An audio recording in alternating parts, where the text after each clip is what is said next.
Alright, today's lesson is a very serious one. Today, we're going to talk about man-trapping. Now, most of the time when you hear the term man-trapping, you think about some kind of jungle-style trap where you hit a tripwire and something falls out of the air and hits you on the head. Some kind of big log with spikes comes swinging by, or maybe the Malayan pig spear where it's a thing that whips out and comes across with a big spike and, stabs you to death and all of that. That's not what we're talking about. We're talking about using a modern steel trap to trap another human being. Do not do this during peacetime. If you do this and you get caught, you will go to prison. The law takes a very, very dim view of this. You're better off shooting somebody than setting an unattended booby trap for a person. Look it up. It's a very, very serious offense. That being said, if you're in a resistance scenario, if you're in a grid down situation where there is no rule of law anymore, this is something that you need to know how to do. Now, what I'm going to be using and showing you today is the use of a body grip or a conibear trap. And the idea is very simple. Normally your conibear trap is set vertically, and when the animal goes through the trap, it closes and he gets caught. What I'm going to show you how to do is lay the body grip trap flat on the ground so that when somebody steps on the trigger wire, it catches them by the ankle. And then we're going to introduce some really nasty surprises, just in case you need them. So let's take a look. This trap is an MB 1216 body grip trap. This is one of the biggest body grip traps made. It is 12 inches high, 16 inches wide, and it's an extremely stout and strong trap. I've added the circle trigger to it because I use this for trapping beavers. However, in an emergency situation, you can use this as a man trap by laying it flat on the ground. This is big enough for somebody such as myself who wears a size 11 boot to completely put their foot inside of without touching any of the traps. So this is plenty big enough, and it is extremely strong. Let's take a look at it a little bit closer, and let's talk about how we would use this as a foot trap if we needed to. Now here's our 1216 body grip trap laid horizontally on the ground like we would employ it. Now a couple of things. First of all, you'll notice the circle trigger. What this does is this gives me good coverage all the way around the trap. Another little trick that you can use is to take a piece of plywood or corrugated plastic or anything like that and simply lay it on top to make a pan, like a trap pan like you would have on any other trap. Okay? Now, you'll notice with as big as this trap is, see how high off the ground that trigger wire is. That's probably, I don't know, 5 inches up off the ground. So what we would do is we're going to dig this into a depression so that the top of the trap, is level with the ground. Okay, so we're gonna countersink it into the ground a little bit. The next thing to notice, this is going to be important later, that's the safeties. As long as those safety catches are on, this trap will not fire. So I can see that's gonna be the safety catch right there. That's important when you're using it. So let's get this dug in. I'm gonna get my little cold steel e-tool, and we'll take a look at it in a second.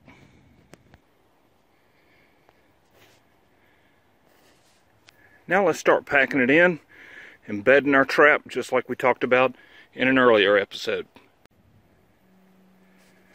Alright, now what I've got my pit dug out. That's just a few inches deeper than the trap. Everything is at ground level. You can see I built a little crisscross platform of sticks. Remember, these are very, very thin sticks. Okay? All we want is something that's going to hold up our debris, our leaves. Another thing, like I say, you could do is you could lay a thin sheet of plastic or a thin sheet of wood, anything like that. It just depends. The idea is it's got to be weak enough so that when a man steps on it, it's going to break evenly and cleanly as they go down. So let's get this finished up and take a look at it. There's the finished set. The shovel is pointing to the kill area. Right here is the chain. Now, what we're going to do with this is we're going to chain that off to a tree or to a log or drag, something really heavy that nobody can move. You could also put an earth anchor in, anchor it down, just depending upon what you have. But you chain this off to a tree, somebody steps in that and they get that on their foot, they're not going anywhere. Okay, they are not going anywhere. Now, if this is set in a trail, we want to make sure that they step directly in the kill spot. As it is now, it's completely wide open. You can't control where they're going to step. What we're going to do is we're going to put a little log right in front of the trap, because it's human nature to step over a log. Very few people are going to step up on a log, lift their body up, and go over. Once you get tired, what you're going to do is you're walking along, you're going to take a step. If there's a log here, you're going to step over it, and you're going to plant your foot right in the kill area. So let's take a look.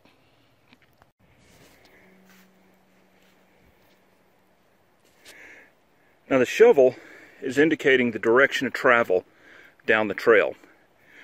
Notice how I've angled this stepping stick, not directly perpendicular to the trail, but at an angle.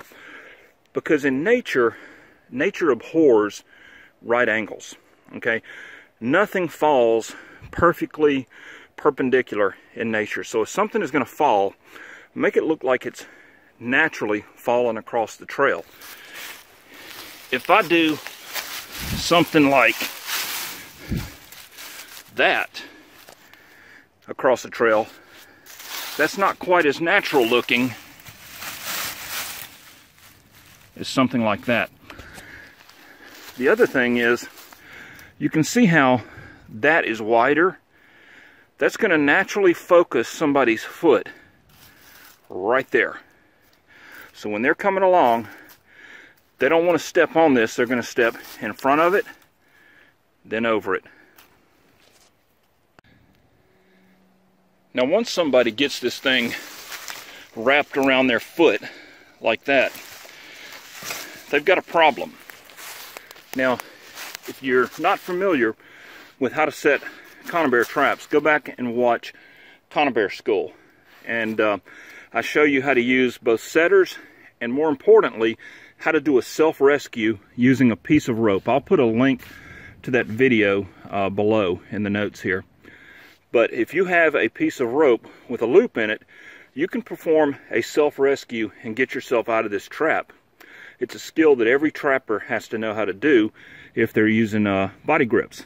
Because what you do is you run the rope through the eyes, you pull it tight, pull the spring eyes shut, and then you flip this safety catch on, and then you come over and you repeat the process on the other side, then you can get yourself out. Alright, here's a nasty surprise that nobody wants to be caught in. If you remove these safety catches from a body grip trap, you cannot do a self-rescue, because the minute you go and you compress this spring, you have no way to hold it compressed so that you can undo your rope or use your setters to compress the other spring. You're screwed. You are absolutely screwed. Somebody is going to have to saw that trap off your leg if you get rid of those. But if you get rid of those, make sure you've got a clamp that you can put on here when you're setting this thing, because you could very easily catch yourself. It happens all the time. Alright, a couple of add-on notes.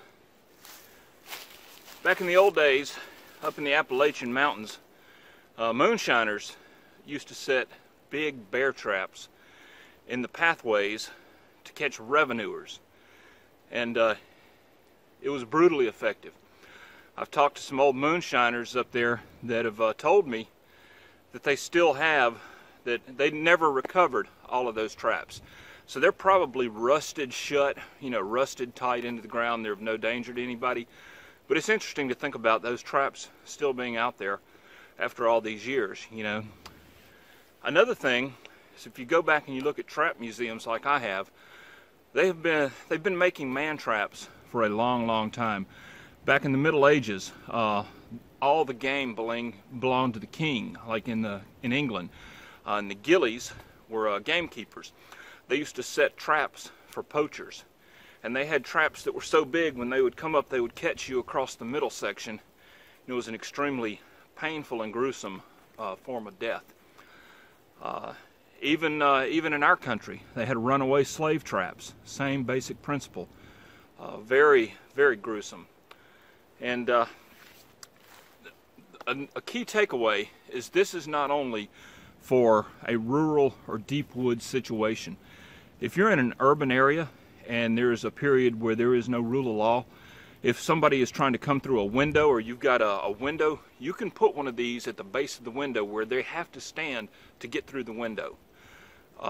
If you have a doorway to a shed or something, you could put this at the base of the doorway where they're going to come through the door. There are a lot of uses for this.